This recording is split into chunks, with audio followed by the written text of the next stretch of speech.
Hello friends, ഞാൻ doctor Jobin S കൊട്ടാരം, absolute IAS അക്കാഡമിയുടെ ഡയറക്ടറാണ്.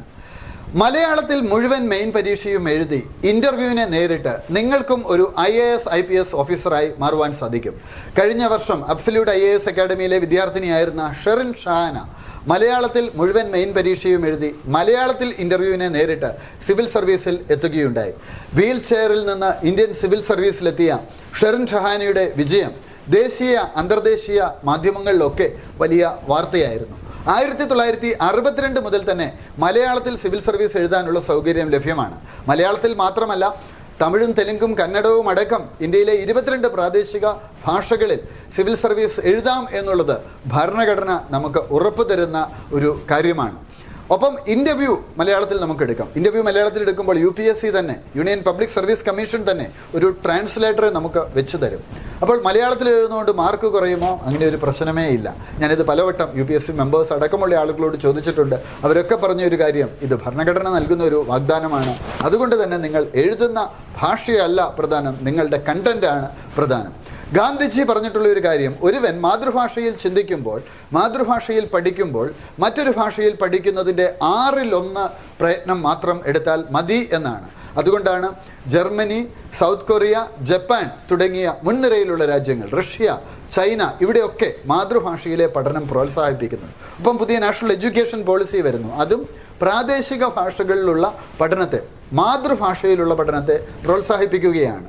ഇന്ന് UN അടക്കമുള്ള, UNESCO അടക്കമുള്ള ബോഡികളും മാതൃഭാഷയിലുള്ള പഠനം കൂടുതൽ പ്രോത്സാഹിപ്പിക്കപ്പെടണം എന്നാണ് പറയുന്നത്. അപ്പോൾ ഈ ഒരു കാലഘട്ടത്തിൽ നമുക്കറിയാം, എഞ്ചിനീയറിംഗ്, മെഡിസിൻ അടക്കമുള്ള വിഷയങ്ങൾ പോലും മാതൃഭാഷയിൽ പഠിക്കാനുള്ള സൗകര്യങ്ങൾ സർക്കാർ ചെയ്തു തരുന്ന ഒരു കാലഘട്ടമാണ്. അപ്പോൾ വലിയൊരു സാധ്യതയാണ് നമ്മുടെ മുമ്പിൽ തുറന്നു കിട്ടുന്നത്.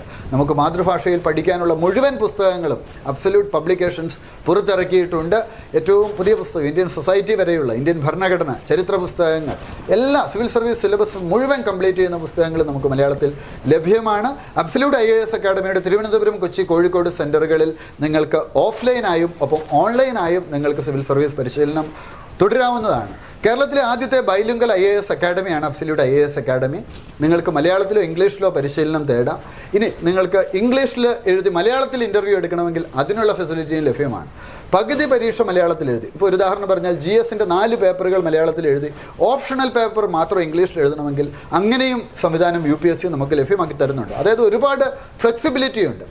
യൂണിയൻസ് പബ്ലിക് സർവീസ് കമ്മീഷൻ നടത്തുന്ന സിവിൽ സർവീസ് പരീക്ഷയുടെ ഏറ്റവും പ്രധാനപ്പെട്ട ഘടകം എന്ന് പറയുന്നത്, വിജയിക്കുന്ന വ്യക്തികളൊക്കെ ഏറ്റവും മികച്ച സ്ട്രാറ്റജി ഉണ്ടാക്കുന്നവരാണ്. അപ്പോൾ നമ്മളുടെ കഴിവുകൾ, കഴിവുകേടുകൾ, നമ്മളുടെ പ്ലസ് മൈനസ് ഇതൊക്കെ മനസ്സിലാക്കി ഒരു നല്ല സ്ട്രാറ്റജി ഉണ്ടാക്കി IAS IPS അടക്കമുള്ള ഇന്ത്യൻ സിവിൽ സർവീസിലെ 26 സർവീസുകളിലേക്കും കടന്നു വരുവാനുള്ള വലിയൊരു സാധ്യത നമുക്ക് സിവിൽ സർവീസ് പരീക്ഷ തരുന്നുണ്ട്. ഒപ്പം നമുക്ക് മാതൃഭാഷയുടെ സാധ്യതകൾ ഉപയോഗിച്ച് ജീവിതത്തിൽ വലിയ വിജയത്തിലേക്ക് പോകുവാൻ സാധിക്കും. മുൻപ് മലയാളത്തിൽ തന്നെ മുഴുവൻ പരീക്ഷയും എഴുതി നിരവധി ആളുകൾ സിവിൽ സർവീസിൽ കടന്നു വന്നിട്ടുണ്ട്. അന്ന് കോച്ചിങ്ങോ അല്ലെങ്കിൽ പുസ്തകങ്ങളോ ഇല്ലായിരുന്ന ഒരു കാലഘട്ടത്തിൽ പോലും ഇത്തരത്തിലുള്ള ധാരാളം ആളുകൾ കടന്നു വന്നിട്ടുണ്ട്. ഒരു ഉദാഹരണം പറഞ്ഞാൽ, മുഹമ്മദ് അലി ഷിഹാബ് നാഗാലാൻഡിൽ ജില്ലാ കളക്ടറായിരുന്നു, IAS ഓഫീസറാണ്. അതുപോലെ ജ്യോതിസ് മോഹൻ IRS ഓഫീസറാണ്. ലിപിൻ രാജ് നിരവധി പുസ്തകങ്ങൾ എഴുതിയിട്ടുള്ള ആളാണ്. അദ്ദേഹം മലയാളത്തിലാണ് സിവിൽ സർവീസ് പരീക്ഷ എഴുതിയത്. മലയാളം ഓപ്ഷണൽ മാത്രമല്ല, മുഴുവൻ പരീക്ഷയും മലയാളത്തിൽ എഴുതി. അതുപോലെ ഇന്ത്യൻ ഇൻഫർമേഷൻ സർവീസിലുള്ള ഒരു മിഥുൻ, അദ്ദേഹവും മലയാളത്തിൽ തന്നെ പരീക്ഷ എഴുതിയ ആളാണ്. അപ്പോൾ മറ്റു ഭാഷകളിലേക്ക് നമ്മൾ നോക്കുകയാണെങ്കിൽ, തമിഴ്നാട്ടിൽ നിന്നുള്ള ഒരു ടോപ്പർ, അദ്ദേഹം തമിഴ് മീഡിയത്തിൽ മുഴുവൻ പരീക്ഷയും എഴുതിയ ആളായിരുന്നു, ആ വർഷത്തെ തമിഴ്നാട്ടിലെ ടോപ്പർ. അതുപോലെ മറാത്ത ഭാഷയിൽ എഴുതിയിട്ടുള്ള ചില വ്യക്തികൾ ഓൾ ഇന്ത്യ ടോപ്പേഴ്സായി മാറുകയുണ്ടായി. അപ്പോൾ ഇതൊക്കെ സൂചിപ്പിക്കുന്നത് പ്രാദേശിക ഭാഷകളിൽ എഴുതുന്നവരോട് യാതൊരു തരത്തിലുള്ള ചിറ്റമ്മ നയവും UPSC നടത്തില്ല എന്നുള്ളത് തന്നെയാണ്. അപ്പോൾ ഇത്രയും വലിയ സാധ്യത നമ്മുടെ മുമ്പിൽ നിൽക്കുമ്പോൾ ആരാണ് നിങ്ങളെ പിന്തിരിപ്പിക്കാൻ ശ്രമിക്കുന്നത്? ചിലർ പറയും മലയാളത്തിൽ എഴുതിയാൽ കിട്ടില്ല. ഇപ്പോൾ അബ്സല്യൂട്ടിൽ തന്നെ പഠിച്ച ഷെറിൻ ഷഹാന പ്രൂവ് ചെയ്ത് കഴിഞ്ഞിരിക്കുന്നു. തൊട്ടടുത്ത വർഷം, കഴിഞ്ഞ വർഷം തന്നെ പ്രൂവ് ചെയ്ത് കഴിഞ്ഞിരിക്കുന്നു മലയാളത്തിൽ പഠിച്ച് മലയാളത്തിൽ ഇൻ്റർവ്യൂവിനെ നേരിട്ട് സിവിൽ സർവീസിലേക്ക് കടന്നു വരാമെന്ന്. ഇപ്പോൾ അബ്സല്യൂട്ടിൽ നിരവധി വിദ്യാർത്ഥികൾ മലയാളത്തിൽ പരിശീലനം തേടുന്നവരുണ്ട്. മലയാളത്തിൽ എഴുതുന്നവരെ ഞാൻ നേരിട്ടാണ് മെൻറ്റർ ചെയ്യുന്നത്. മികച്ച ആൻസേഴ്സാണ്. നമ്മുടെ ടെലഗ്രാം ചാനലിൽ നിങ്ങൾ പോയി നോക്കിക്കഴിഞ്ഞാൽ തന്നെ അവർ മലയാളത്തിൽ എഴുതുന്ന ആൻസേഴ്സ്, മോഡൽ ആൻസേഴ്സ് നിങ്ങൾക്ക് കാണാം. സൂപ്പർ ആൻസേഴ്സാണ്. അബ്സല്യൂട്ട് കേരളത്തിലെ ആദ്യത്തെ ബൈലിംഗൽ അക്കാഡമിയാണ്. ഇനിയിപ്പോൾ മലയാളത്തിൽ നിങ്ങൾക്ക് എഴുതാൻ ബുദ്ധിമുട്ട് തോന്നുകയാണെങ്കിൽ നിങ്ങൾക്ക് ഇംഗ്ലീഷിലും പരിശീലനം തേടാം. അപ്പോൾ ഈ സാധ്യത ഉപയോഗപ്പെടുത്തുക.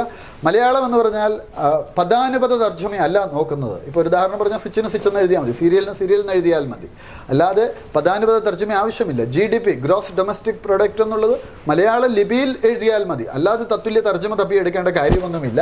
അപ്പോൾ ഇത്തരത്തിൽ ഇപ്പോൾ പത്രങ്ങളിലൊക്കെ വാർത്ത വരുമ്പോൾ നമുക്കറിയാം, UNIയുടെയും PTIയുടെയും ഒക്കെ വാർത്തകളാണ് ജേർണലിസ്റ്റുകൾ മലയാളത്തിൽ ട്രാൻസ്ലേറ്റ് ചെയ്ത് മലയാള പത്രങ്ങളിൽ വരുന്നത്, മനോരമയിലും മാതൃഭൂമിയിലും ഒക്കെ വരുന്നത്. എന്ന് പറഞ്ഞതുപോലെയുള്ള ഒരു മലയാളമാണ് നമുക്ക് ആവശ്യം, അല്ലാതെ കടുകെട്ടിയ മലയാളം ഇവിടെ ആവശ്യമില്ല.